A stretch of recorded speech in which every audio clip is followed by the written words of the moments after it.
Hey everyone, welcome back to the channel. My name is Tori if you're new here, and today I am showing you all of the things I've been stocking up on this week for my prepper pantry. If you're new here, we do this every single Friday, and we do this for a variety of reasons. Right now we're seeing a huge inflation in our area when it comes to a lot of the staples that we stock up on typically throughout the week. So I've compiled a list. This is a list of 8. I try and do that every Friday for you, but sometimes there are repeats during these weeks. So you may see a few things that I've talked about before on this list. And if you are new here, maybe you will find some ways to stock up on a budget. Right now, with all of this uncertainty in the world, it's really important for me to prepare for my family, and I can only do it on a budget. So if you are new here, we would love it if you hit that subscribe button. We make videos 4 to 5 times a week all about life here in Northern Colorado on a budget. We make videos on how to save money, on how to be more sustainable,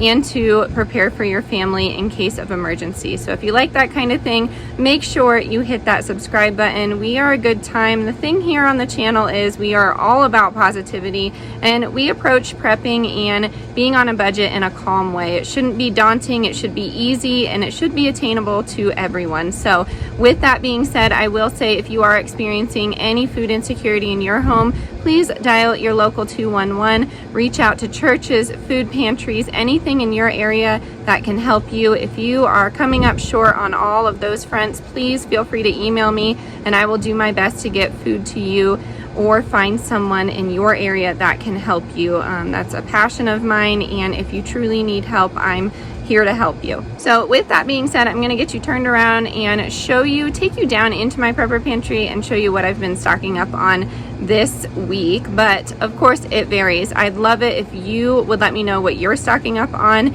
and maybe some things that I have left out. So without further ado, let's get right into this haul. So we are actually down here in one of the pantries now, and if you're new here, we have quite a few pantries in different areas of the house. We don't live in a gigantic home, but we do have some space to get some things together and put them in different places. So under the bed storage is key, but we store a lot of things in just some plastic totes so no pests get to them. And I will say, if you're new here, please check out my emergency preparedness playlist. We stock up on a variety of things. This is just highlighting some of the food that I have been seeing, and that is why I'm including this in a more food shortage kind of category, if that makes sense. But we have some survival gear, we have water, of course, all different kinds of things, personal defense. And if you're curious about any of those, go ahead and look into the emergency preparedness playlist, and you can find some good tips and tricks on how to do that for you and yours. So I'm gonna get you turned around. I ended up going for 2 stores this week, one because I had a gift card, and this is a typical store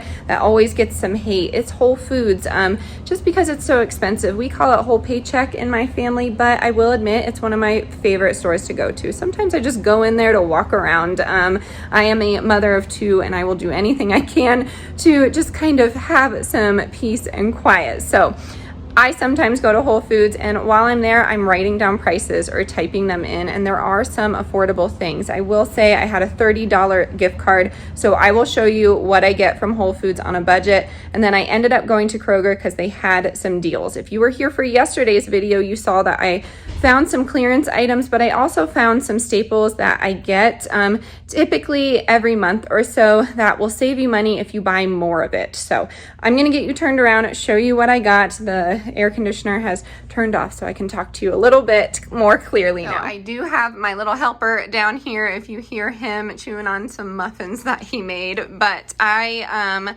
gonna start off with cane sugar. Of course, you can get whatever sugar you want. We do have back here some regular sugar, and typically these are in plastic totes, but I just got it out for the sake of the video so they look more like this situation. And then flours, I got bread flour, I got einkorn flour, I have regular flour back there. I have a variety of flours, and I keep them in Mylar bags. I keep them just like this for a 2-year pantry. I keep them in mason jars, which is my favorite way to keep them, with some oxygen absorbers. But flour and sugar are big ones that I always stock up on because they have many uses. And you will see that in this video, I am stocking up on things that can be used in different recipes. So it really depends. If you are gluten-free, go ahead and find your favorite gluten-free flour. Get some oats that are gluten-free and grind that down into a flour, but sugar and flour, big ones in my home.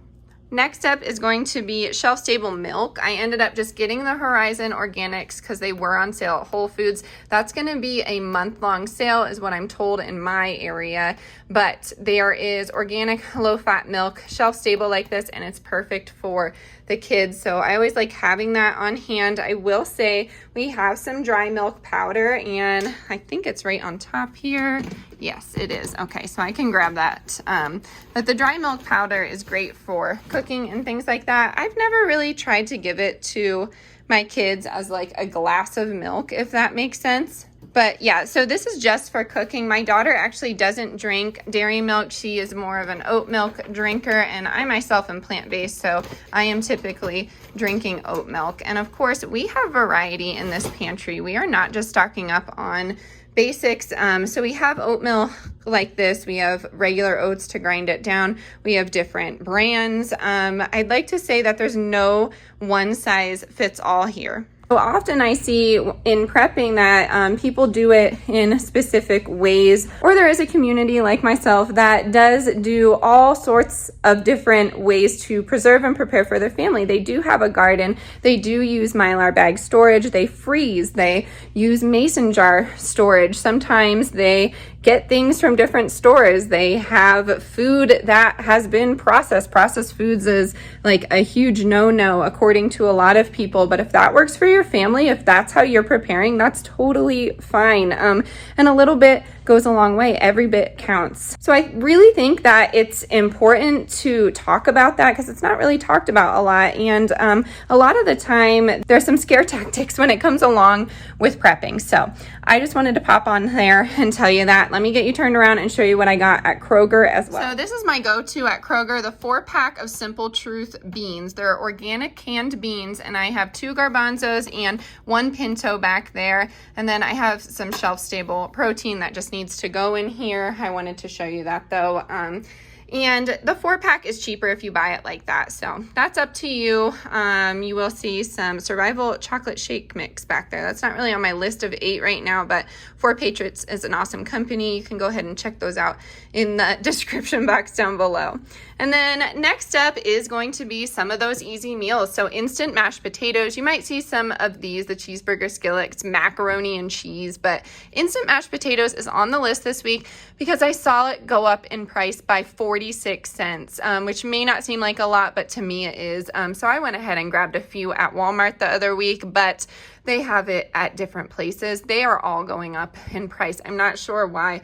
I grow potatoes in the garden and they store pretty well down here if I leave the dirt on them. I do not cure my potatoes because we go through them a ton. I'm a plant-based eater. There is a lot of nutrients in potatoes, believe it or not, but these instant mashed potatoes are awesome to have on hand. You can have them just like that. You can make shepherd's pie. You can use them in soup as a thickener. I mix 1 cup of mashed potatoes and a can of chili beans, roll them up into little meatball shapes, and call it a meatball.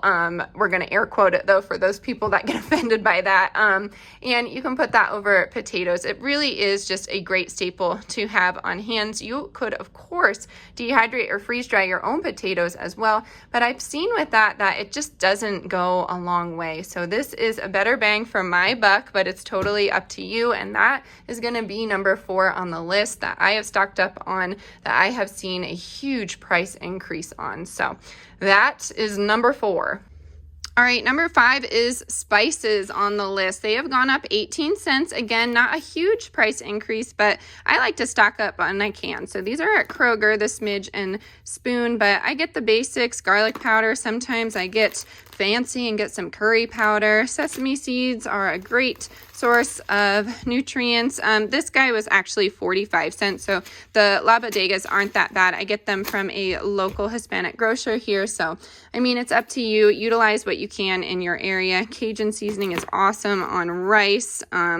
Italian seasoning, really anything. And again, I grow a lot of these herbs in the garden, so it's easy to dehydrate them, but it's nice to have these on hand for more longer term storage. I do have some pizza mix in there that is not on the list. So spices are number 5 on my list, and of course the air conditioner has kicked back in, so you might hear me shouting, or we shall go to another room.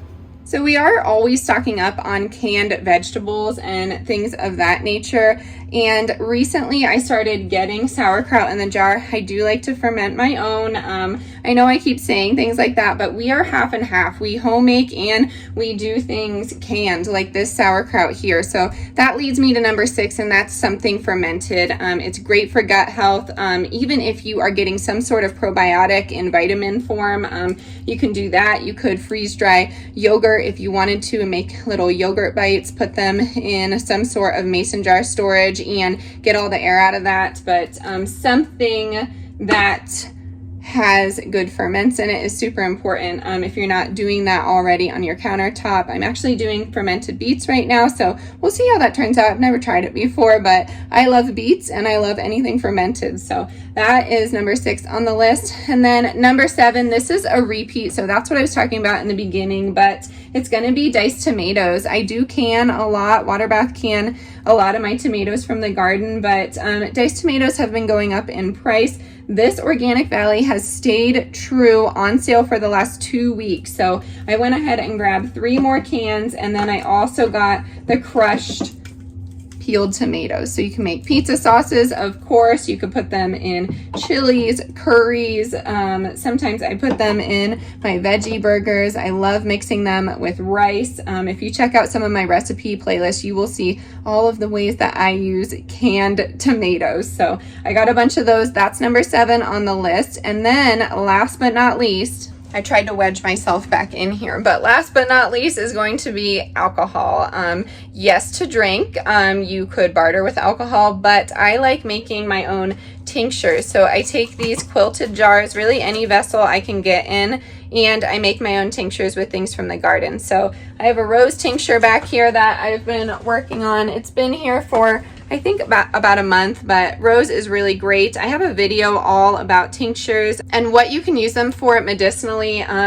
There are a lot of benefits. So I will actually insert a picture of the liquor that I like to use, but I did stock up on some white wine and red wine. If you were here last week, you know that I already got that. My store went on sale for $4 a bottle. So I went back and grabbed a few more of those bottles. I like to cook with red wine, and sometimes I like to clean with white wine. Again, you could barter with them if you enjoy drinking like I do. It would be good to stock up on it, but you know, you can go without it. I just need you to know that the things that I purchase are personal to me, but they do work in a variety of ways. So if you have been here for a while, you know that, but there are a lot of new faces on here, and I just wanted to let you know that you can use alcohol for more than drinking. Let me know if you do the same as me and what you like to use it for. So that was number 8 on the list, and that is going to do it for our list this week. Make sure you're stay tuned next week. I'm going to be going over some other Prepper Pantry essentials and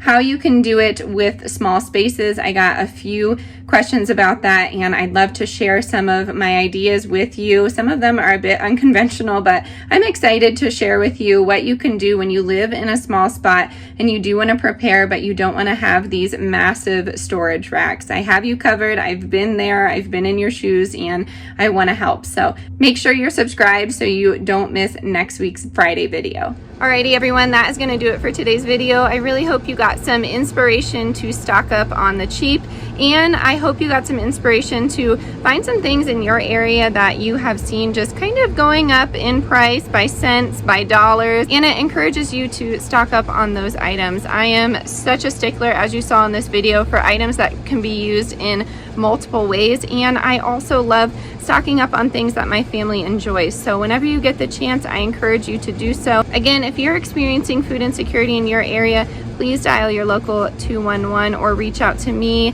and I will do my best to help you. If you have not already, hit that subscribe button. Give this video a big thumbs up if you enjoyed it. I am gonna catch you on the flip. As always, stay adventurous, stay creative, and I'll see you next time. Bye, y'all.